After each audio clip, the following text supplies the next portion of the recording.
Top 10 facts about South Park. Number 10.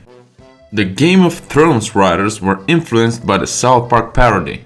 The episode Black Friday is a hilarious parody of Game of Thrones, and one of the funniest gags is the sheer number of conversations that take place while walking through a garden. Have you ever noticed how many Game of Thrones scenes involve characters scheming while on garden walks? Well, the Game of Thrones writers saw this spoof, and it actually influenced the way they wrote their show in the future. In an audio commentary on the Season 4 Blu-ray set, Game of Thrones showrunners David Benioff and D.B. Weiss mentioned that they stopped writing these garden scenes as often, and it was a direct reaction to seeing this South Park episode. In fact, a character in Game of Thrones comes close to making a reference to this. In one scene from Season 4, as Olenna Tyrell is walking through a garden with Marjorie, she says, "If I have to take one more leisurely stroll through the gardens, I'll fling myself from the cliffs." Not many spoofs can say they changed their subject matter by parodying it, but that's the power of South Park right there.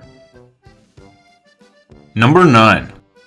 George Clooney has guest starred as Stan's dog. Once South Park started getting popular, a few celebrities offered to voice characters on the show. Trey Parker and Matt Stone thought it would be funny to book these people, but instead of having them voice anyone significant, they just give the celebrities super unimportant roles with no lines. In Season 1, George Clooney guest stars in the series, and who does he play? Stan's dog. All Clooney does is provide a few barks and that's it. It's virtually impossible to tell it's George Clooney, even if you know ahead of time. Jay Leno also appeared in another episode, voicing Cartman's cat. Leno came into the studio and they recorded him doing a few meows. In the episode City on the Edge of Forever, Henry Winkler shows up too, providing the growls of a monster character. Once again, there's no way to know who's doing the growling. Those people were all in on the joke and thought it was funny, but a few celebrities weren't as amused. Jerry Seinfeld offered to be on the show and Parker and Stone agreed, but then they informed him he'd be playing Turkey Number 2 in their Thanksgiving episode. Seinfeld declined the appearance.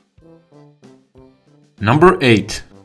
Kyle was going to be killed off in Season 5. After killing off Kenny in just about every single episode, Parker and Stone decided they'd do it for real in the Season 5 episode Kenny Dies. In that finale, Kenny actually does die, and then he's absent for all of Season 6, only to return at the very end. Originally though, it wasn't going to be Kenny who'd be offed, it was going to be Kyle. Up until a couple of weeks before the episode was made, the idea was to kill Kyle in the season finale, partly because Parker and Stone felt that Kyle and Stan were a bit too similar. Meanwhile, they were starting to love Butters as a character, and so the plan was to kill Kyle and have Butters replace him for good. They changed their minds, but still liked the idea of actually killing off a character in the last episode. And so they moved the plot onto Kenny, mainly because they got sick of having him die every week.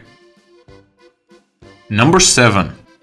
Trey Parker and Matt Stone were investigated by Scientology. The Scientology episode was notoriously controversial, and after it aired, the church tried to do anything they could to take down the show's creators. In a set of leaked documents, it was revealed that the church called for a classic investigation into the lives of Trey Parker and Matt Stone, which included identifying their friends, looking into their public records, and even going through their garbage to find anything remotely incriminating. According to a former church member, they were looking for phone records, bank records, personal letters that exposed some kind of vulnerability, medical prescriptions, and even how much alcohol they were drinking. Unfortunately for the church, they came up empty, because apparently Parker and Stone are just two pretty normal dudes who happen to make a funny cartoon. Number 6. Kenny is based on an actual person. A bunch of characters from South Park are loosely based on real people, but the funniest example of that has got to be Kenny, who was modeled off an actual childhood friend of Trey Parker. The creators said that most groups of childhood friends seemed to include one poor kid, and for the South Park boys, that would be Kenny. He was based on a kid Parker knew, who was the poorest kid in the neighborhood, and who always seemed to wear an orange jacket, making him ridiculously hard hard to understand. That kid would also frequently skip school, and because nobody knew where he was, all the kids would joke that he died. Then, a few days later, after apparently having died, the kid would return good as new. Years later, that would morph into the character of Kenny McCormick, who is also poor, wears an orange jacket, is impossible to understand, and is always dying but inexplicably coming back days later. Number 5.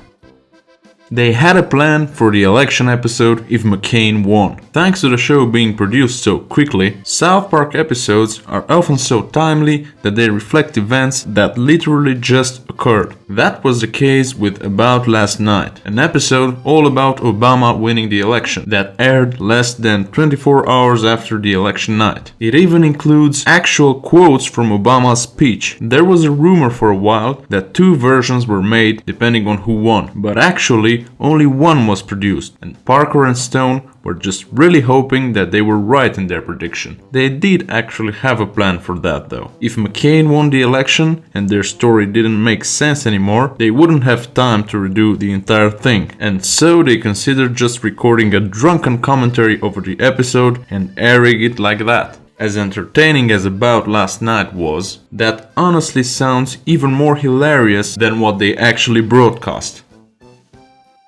Number 4.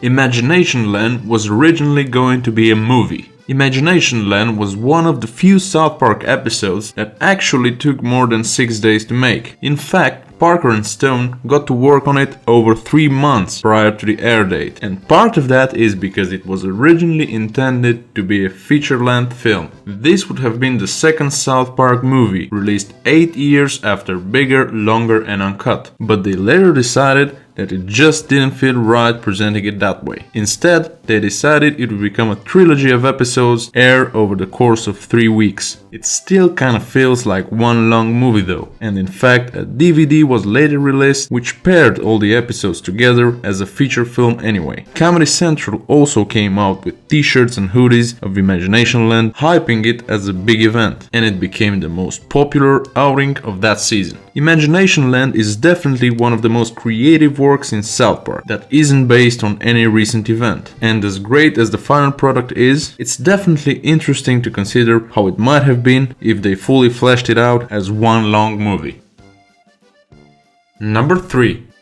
They played Fishsticks on loop after the MTV Video Music Awards. The hilarious episode Fishsticks mocks Kanye West and his total inability to laugh at himself. In it, Kanye is the only person in the country who fails to understand a joke, but he can't admit that he just doesn't get it since he's such a self-proclaimed genius. A day after the episode aired, he wrote on his blog that it hurt his feelings, and I quote, "South Park murdered me last night, and it's pretty damn funny. It hurts my feelings, but what can you expect from South Park?" So when Kanye West hurt someone else's feelings at the 2009 MTV Video Music Awards by famously interrupting Taylor Swift's acceptance speech, further attention was drawn to the brilliance of this episode, and Comedy Central knew exactly what they had to do. 2 days after the MTV incident, the network ran the Fishsticks episode on repeat for 2 straight hours, as a very deliberate middle finger to Kanye. Number 2. The KFC weed dispensary is based on a real place. In Medicinal Fried Chicken, Randy Marsh is excited to learn that KFC has been totally replaced by a medical weed dispensary, so he desperately tries to give himself cancer so he can get some weed. Believe it or not, this is based on an actual place in California. Parker and Stone based their storyline on a medical weed store in Los Angeles, California. The place goes by the name Kind of Cures, which they abbreviate as KFC, and the store itself intentionally looks a whole lot like the outside of a KFC restaurant. After the episode aired, Kind of Cures took full advantage of their appearance on South Park, putting up a South Park mural on their front window. They also have cutouts of characters inside the shop itself. Number 1. Eric Cartman was inspired by Archie Bunker. Eric Cartman is one of the most horrible, nasty, racist, and all-around terrible people in television history. And he was actually inspired by another famous character who fits the same description, All in the Family's Archie Bunker. Archie was a notorious bigot on that series, whose opinions were contrasted with that of the more liberal Mike, and South Park creates a similar relationship between Cartman and Kyle. Parker and Stone have also said that they were big fans of All in the Family, and they were wondering if anyone would be able to get away with writing a character like that in modern times. They thought about it and realized that the only way to do it would be if the character was an 8-year-old. This allowed them to explore a character who is just an absolute vile bigot, but by making him an innocent-looking child, it's an easier pill for the public to swallow. Throughout the series, Cartman has been responsible for murder, animal abuse, forced cannibalism, drug possession, theft, armed robbery, arson, hate crimes, grave robbing, kidnapping, breaking and entering, identity theft, embezzlement, child abuse, torture, and rape. Needless to say, they took it further than All in the Family writers would have ever dreamed of.